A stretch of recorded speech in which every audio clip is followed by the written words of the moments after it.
Experience is always better in a group. The Christian experience doubly so. We're just a group of gamers that love to talk about life, God, and video games, in no particular order.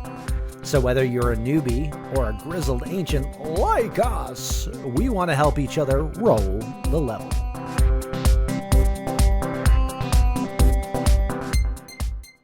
Hello, everybody, and welcome to another week of Roll the Level podcast. It is just the two of us, me and Matt. How are you doing, Matt? I'm doing really well, and now I've got just the two of us stuck in my head. But I know.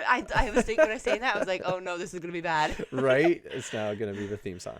No, I'm doing really well. I do miss Dame. It's kind of a weird series of events. I'm actually getting ready to go on vacation later this week, which is normally when we record the podcast, and Dame couldn't record the podcast at all this week because he's been crazy busy. So Sarah, you graciously said, yeah, we can totally try to squeeze this in before the stream. So thank you. Yeah. Thank you for that. Well, the stream might be late again, but yeah, that's right. I don't want to adjust the time though, No because I'm a maritimer at heart, because I'm from the East Coast and we're late for everything. So if we adjust that time, it just means I'm going to be later. And we don't want that. But I am doing well though. How are you doing? Oh, I'm good. I've been thinking of caffeine lately, which makes me sad. Oh no! You just sit and contemplate caffeine? I do. I'm like, I really should just try it again, and I'm like, no, it'll ruin my day. Oh, so sorry. Yeah. But enough of my travesties. You have suffered a great travesty Oh, today. Oh, I know. It hit all of the feels today. Doom Eternal was delayed till March 20th, 2020. Yeah, I sent you that tweet, and I'm like, I'm sorry to have to make you cry today. I know, and I was trying to find the perfect GIF to send back to you, and it took me a while. But I feel like the Will Ferrell from Elf's No scream is probably the best GIF I could have sent. So, yeah, that was pretty sad news. If you've been following the podcast, I've been saving up and putting money down on the Doom Eternal Collector's Edition, physical Collector's Edition, for probably the crazy edition. Yeah, probably 5 months now. I think I've been saving at up least. For this thing. Yeah, once it was announced, you were like, boom, boom, boom. Yeah, I went in the next day and dropped $15 on it, and I've slowly been dropping $15 on it, and I'm now several games and consoles lighter. But it's true. Yeah, but I've got most of it paid off, which is exciting. I've got awesome. $30 left on it or something. And I was all excited because next month was Doom month. And I was like, man, I'm going to do this thing. It's going to be great. I get to wear the helmet, and I got the art book, and I'm so excited. You're all sweaty. Oh, I know. It's going to be terrible and exciting all at once. And True. And then, now it's gone. And now it's gone. It's an Easter present now. It is. That's such a weird Easter present. Here's Doom Eternal for Easter. Yeah. Anyway, so that was kind of sad. But that was an interesting thing though, because it's not the first time we've had disappointing announcements in gaming. Oh, for sure. By any stretch. What's one that's been kind of hit you in the feels of late? I can remember probably the most recent one is Animal Crossing Pocket Camp. Okay. Now I know Nintendo doesn't have the best track record of making their best franchises into mobile versions. Mario Tour, I'm looking at you. We're not talking about that. But I was so hyped to finally get it seems like it would be such a great game to just take everywhere, just to help out your villagers once in a while. But the stripped down version that we got, I remember watching the preview video for it, the Nintendo Direct, and they were like, "Oh, you're gonna put all your furniture in your camper," and I'm like, "A camper? I want a house. I want to pick my fence and my roof and I want a house. I don't want my little lawn outside. I want the house." And then all the little things you do for the villagers was bring me 3 fruit. That's all they wanted was fruit all the time. I'd go to one area, I pick the 3 fruit. I go to the other area, here's your 3 fruit. And I would do that. And I was doing it forever, and I just felt emptiness. Empty. There was a void. I was so disappointed. So now I'm just frothing for Animal Crossing New Horizons, which is also in March. Okay. But yeah, okay, that was probably my recent this is just so bad. Yeah. No, it's always terrible when this stuff happens, because you're just and part of it unfortunately is the hype train, right? The hype train just ramps stuff up and makes it so impossible. reach those heights. I don't want to not jump on the hype train though. Like getting hyped is fun and being like part of the conversation, but I just kind of am like a little timid to go on the hype train now. Yeah, no, that's fair. It's funny. The last time I was really on the hype train before Doom, and I can't say I was really like on. I don't know. I mean, I did like shell out almost $300 for the collector's edition. I guess that kind of puts me in the hype train. But before that, I think the last time I was actually on a hype train for a game had to be Guild Wars 2. Oh wow! Like that was like there was a definitive moment where I decided that I was no longer going to be on hype trains. And it was after the release of Guild Wars 2.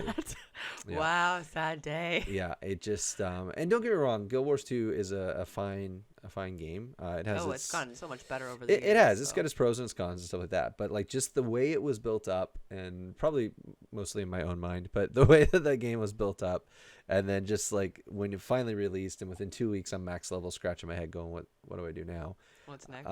Yeah, and there wasn't really anything to do. That's that was a big letdown.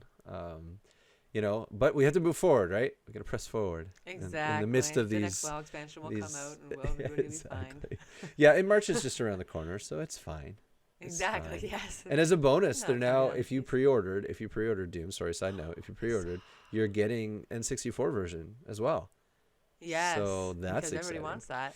Well, I'm super excited because it'll just complete my collection on PC. That's true.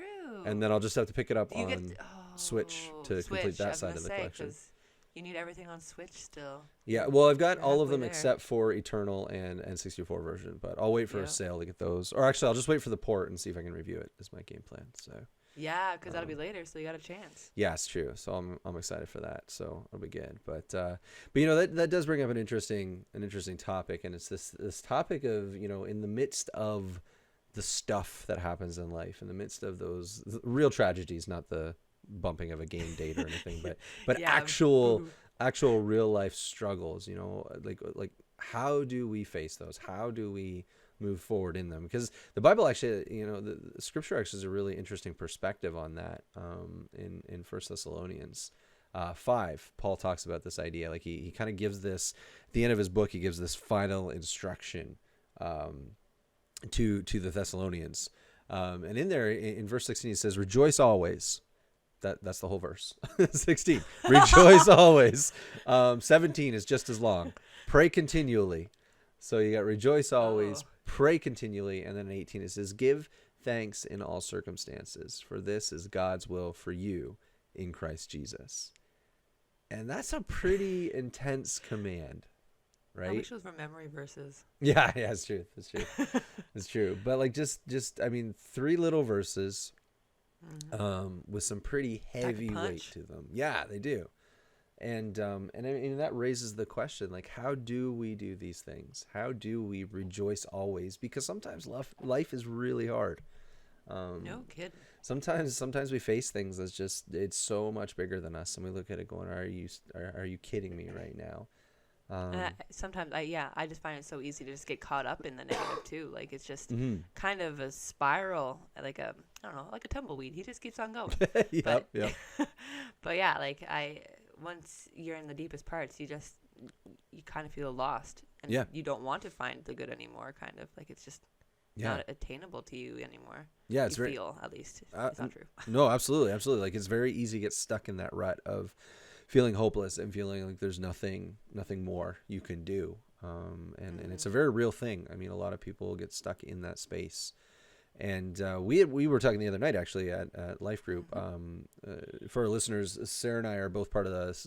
Actually, Sarah and her husband and I and my wife, Tara, are in the same Life Group together. And it's just, the Life Group's just this awesome opportunity to hang out, eat food and talk about Jesus, and then support. You forgot the drink coffee part. It's true. Oh yeah, there's all of the coffee drinking too.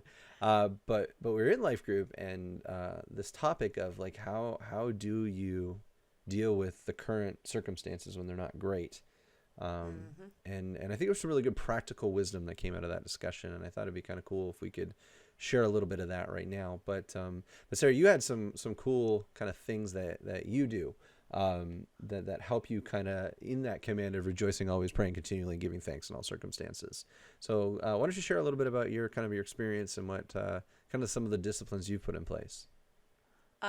Definitely one of the things I do now is I write, like, I don't even know what you'd call it, like a prayer / blessing journal, I would call it. I don't even know. I need to make a cool name for it. That's cool. But like every day I make sure I just got like the Apple Pen, and I love it to death because I can just keep all these notes digital and go through them again. But every day I will write 3 things that happened great today that God had his hand in, 3 things that I am stressed out about and I'm not sure how it's going, and 3 people to pray for. Cool. At a minimum for each of these categories. I like it. And then I will pray through them every day at the end of the day. And then, like, go through the day, I'll add them, whatever. Yeah.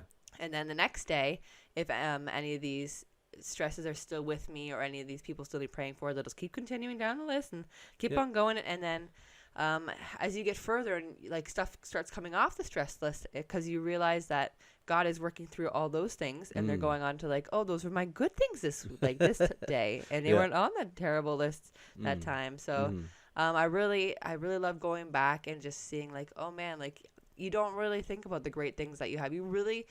We find it easy to just hone in on the bad things, and they just kind of tear us down. So to go back and see all the blessings that we had through the week or through the month, it was just like, wow, like, these great things can happen. Yeah, absolutely. And it's such a great reminder. Like, it just really is uplifting to see those things, like, just a day ago even. Yeah. So I love doing it. It's a great, like, early reminder in the morning. I'll go back and read the day before. Like, yes, those great things happen, and I'm just going to continue those things today. That's such a good tool. I do. That's cool. That's such a great tool. Was there something else that you want to throw in there as well? Oh no, I just you can go ahead. I won't go after you. Oh, you can. It's fine. It's fine. It's good. No, I was gonna say I absolutely love that. I do that. I'm not much of a journaler. I've tried several times, but I didn't used to be. Really? I just, like, I read it in a book, and I'm like, this doesn't sound silly, so I'll do it too. Okay. Fair.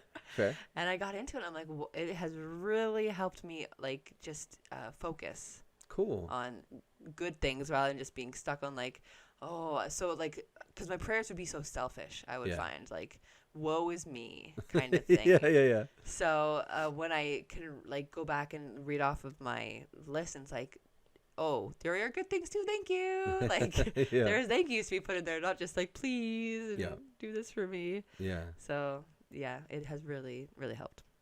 That's so good. Again, I'm not much of a journaler, but I do kind of have these memories in my head that I kind of store up of times that God has just provided in incredible ways. And I like to, when I'm in the midst of things, it's always good for me to go back and remember those things. One of the things for me that I find is so crucial, excuse me, in this whole rejoicing, always pray, continually give thanks in all circumstances thing is stepping out of my situation for a moment, to gain perspective.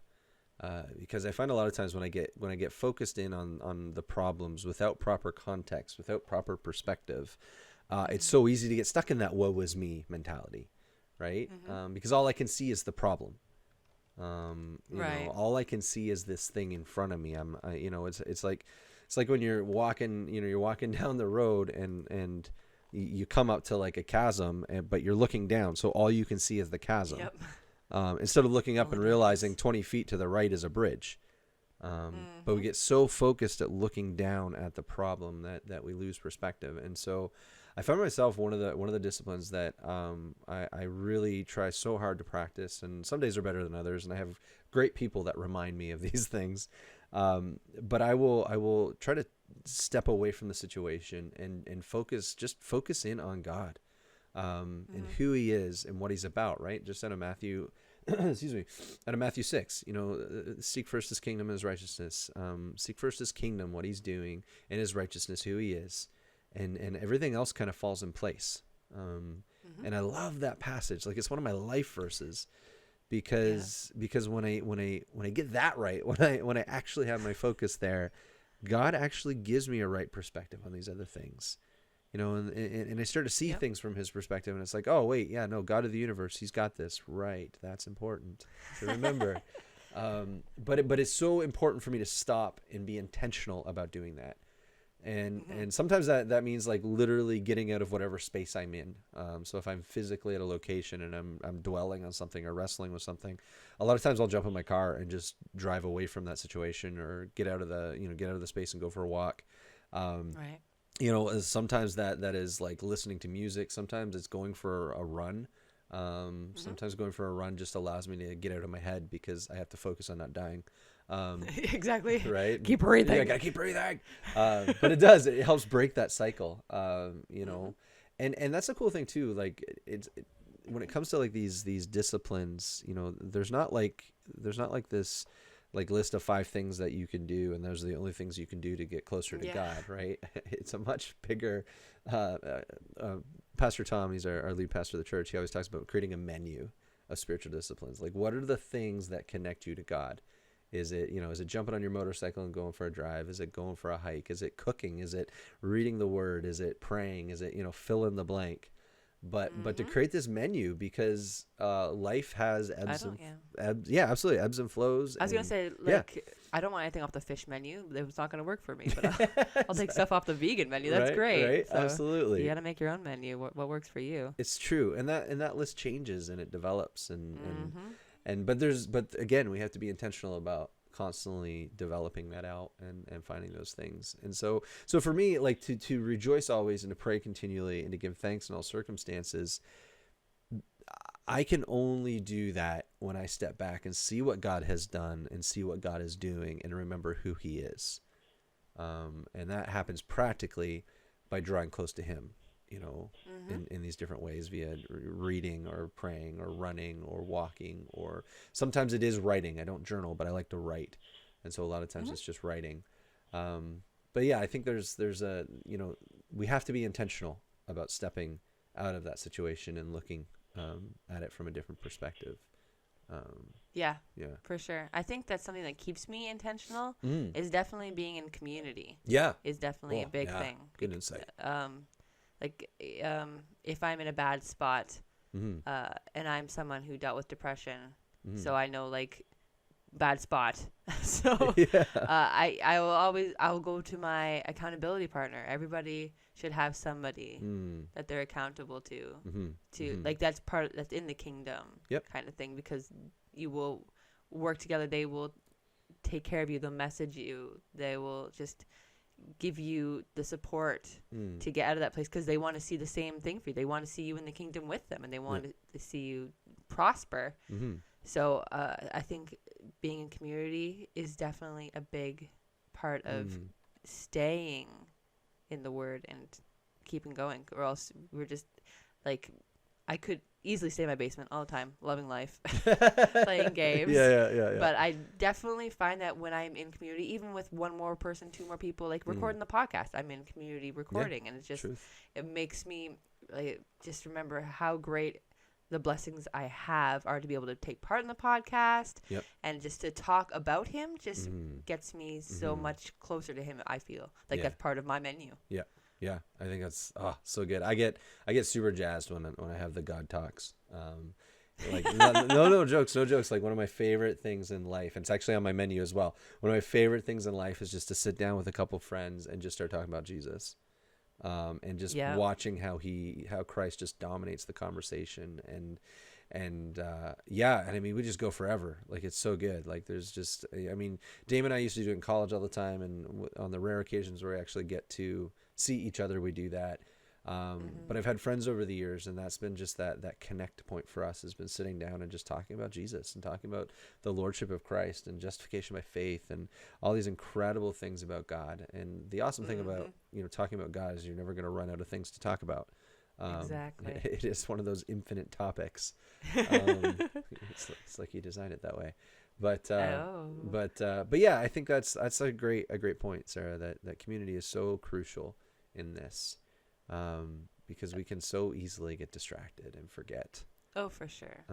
It is so easy to get sidetracked. Right? In this world, no. Yeah, exactly. It's like that quote I shared last night from Doctor Who, right? Oh yeah, that was good. Forgetfulness is the human superpower. It's why we keep having babies in war. And it's true. We forget so easily, even the incredible blessings of God, and we need those reminders. For sure. But yeah, so I think, when it comes down to this command of in 1 Thessalonians of rejoicing always, praying continually, and giving thanks in all circumstances, man, that only happens when we are intentional and practical about focusing in on the things of God, who he is, what he's done, what he's doing, what he's going to do. And there's an intentionality there that has to take place. So, For sure. So it's good. Well, Sarah, thanks so much for joining me on this fine evening. Of course. And to our listeners, thanks so much for joining us on this grand adventure that we're going on of talking about life, God, and video games in no particular order. I believe next week is just you and Dame, isn't that correct? I think it's just the two of you guys. I am all of the episodes. Yeah, you are. Good job. Way to be the anchor. I appreciate that. It's good. But anyway, to our listeners, thank you so much for listening and watching. Be sure to follow us on Twitter at Roll the Level. We're on Facebook at Roll the Level, YouTube at Roll the Level, on Twitch, Roll the Level. But most importantly, actually, if you want to get all of our content, head right over to our website. It's just www.rollthelevel.com. You can listen and watch and do all the things over there as well. We kind of centralized all the content to make it a little bit easier to find our stuff. And if you ever want to get a hold of us, feel free to send us an email at rollthelevel@gmail.com. But anyway, thank you so much for listening to this episode, and we'll talk to you next time on Roll the Level.